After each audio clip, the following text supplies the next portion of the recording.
La parole est au maire de Paris-Centre, Ariel Veil. Merci, Monsieur le Président.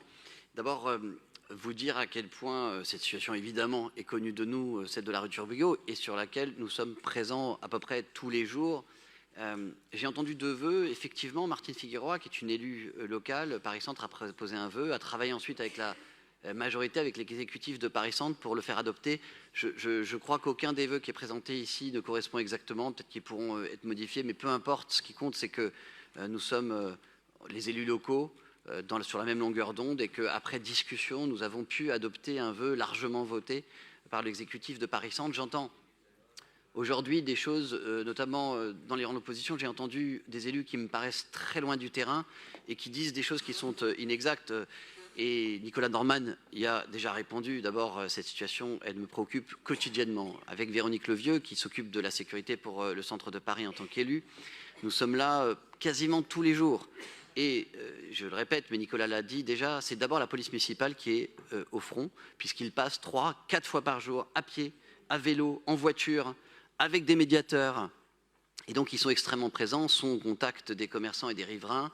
J'ai entendu des choses qui sont dites avec, je crois, la légèreté de ceux qui ne mettent jamais les pieds sur place.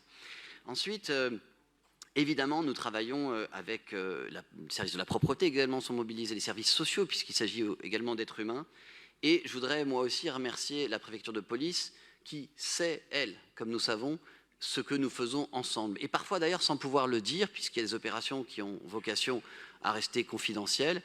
Tout le monde a cité celle qui est apparue au grand jour il y a déjà maintenant 10 jours, qui d'ailleurs venait d'une remontée que nous avions fait, nous la mairie, et que la police judiciaire a pu enquêter et le faire avec brio. Mais personne n'a parlé de l'opération qui a eu lieu cette semaine, je peux le dire à présent, et qui a conduit à de nouvelles arrestations, au démantèlement de cellules de trafic de stupéfiants, et à ceux qui commentent depuis la salle de l'hémicycle, et il y a ceux qui travaillent, et c'est au quotidien nos équipes qui travaillent avec la police nationale, tous ces diverses, pas seulement la DESPAP et le commissariat, mais évidemment la police judiciaire et les différentes unités, la DOPC, la BAC, la BTC, la service général, la compagnie d'intervention.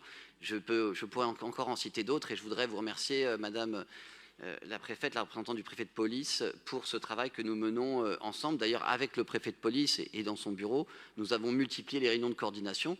D'ailleurs, un hommage que je voudrais rendre aussi à tous les acteurs de terrain, car eux sont sur le terrain avec nous, que ce soit la RATP, que ce soit Westfield Unibail. Nous sommes coordonnés depuis des années d'ailleurs, depuis des années, dans un comité de pilotage avec les services de la ville et le secrétariat général qui nous permettent d'avoir extraordinairement bien assaini la situation plus large des halles.